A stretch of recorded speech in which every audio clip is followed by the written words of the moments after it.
What's up, big dog? I just got back from seeing one of the strangest movies I've seen in a while, and I think it'll end up being one of my favorite movies of the year. I went into this movie knowing virtually nothing, and I'll be really careful about spoilers in case you want to check it out yourself, which I think you should. Subscribe to my channel. I thought I knew which videos would do well, but I have no idea. Please subscribe. I don't know what I'm doing. Together follows Alison, Brie, and the only surviving Franco brother as they decide to take their relationship to the next step by moving out of the city and into the woodsy suburbs. Unfortunately for them, their relationship sucks. Things only seem to get worse with the introduction of something that seems to pull them together against their will, threatening to bond the two of them permanently. Now they have to choose whether to stay complacent in their shitty relationship or start from scratch with someone new and risk being alone for the rest of their life. Of everything that happens in this movie, I think the most unrealistic thing is that these two can afford a house together on a teacher's salary when one of them is unemployed. No shot. Now, the reason I went to go see this movie is very simple. Not the actors, not a trailer I saw, or anybody involved with the movie.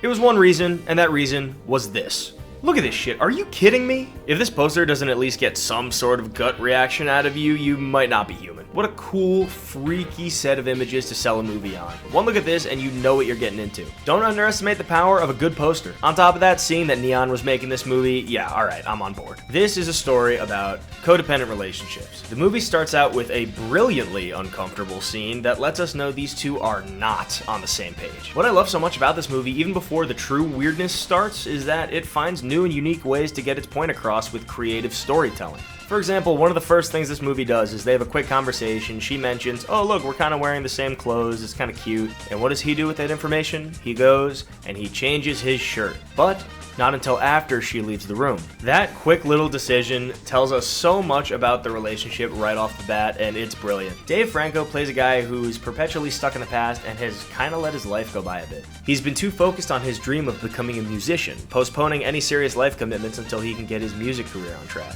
However, he's got some other hang-ups. He doesn't have a license and depends on his girlfriend to drive him around. He doesn't have a job, and it's clear that in his mind, he's put his relationship on the back burner. Alison Brie, on the other hand, has just accepted this new teaching job outside the city. She has her reservations about pulling her boyfriend out of his life before he's ready to move on, in a way forcing him to face the fact that this music thing probably isn't gonna happen. She depends on him too, just in a less tangible way. She likes his cooking and his company, in many ways still hung up on the young kid with a dream that she fell in love with a decade ago. It's a story about two people who are complacent and deathly afraid of change. They've been together so long that they've practically lived their entire adult lives together, and they don't know who they would be without each other. And that's fucking real. But the movie doesn't just spell that out for you, it uses these kind of horror tropes and body horror elements to tell you these things. Look, there are horror tropes in the writing that I've learned to accept just kind of come with the genre. You know, you get the typical scene of a character looking around a creepy cave going, what is this place? And doing increasingly dumb shit you know they shouldn't do. But I started to fall in love with this movie when the surreal stuff starts to kick in. I have such a soft spot for stuff that's weird and surreal, but with thematic purpose, totally up my alley. This movie knows how to use its premise to be freaky and scary when it needs to be,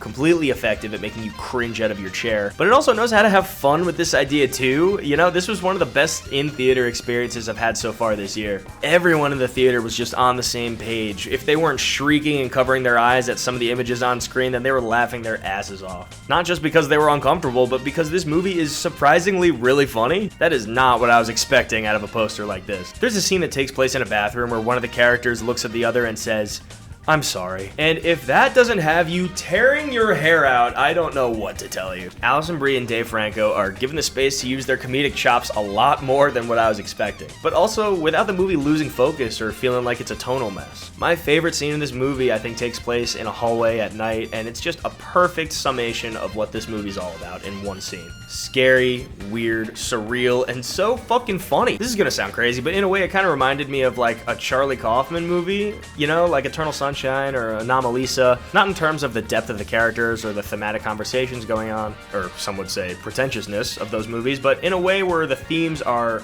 carrying the visuals forward. Weird stuff can happen with very thin explanation, but you get it because you understand what the characters are feeling. I just did a similar thing in a short I made. Hey, check it out. So I really don't want to say too much about this movie. If you resonated with like The Substance recently, I think you'll really get a kick out of this. I hesitate to compare the two. I don't want to say it's like The Substance because body horror in kind of a funny way. But it's like The Substance in the sense that the themes come first. It's a lot more subdued than something like The Substance, way less exaggerated, and therefore I think more accessible. But I don't see too many people talking about this one. In my opinion, it's super worth your time, one of my favorite movies of the year so far. I've never seen anything by this director before, but after this, Michael Shank's will definitely be on my radar. So I don't want to say any more since I went into this movie knowing literally nothing. Well, nothing except Eskimo kisses. So I'm just gonna say check it out if you're at all interested, because I think this one will surprise you. But anyway, what's been your favorite horror movie of the year? Is there a movie that isn't exactly horror but has to wear the skin of a horror movie to get made? Let me know in the comments and see you next time.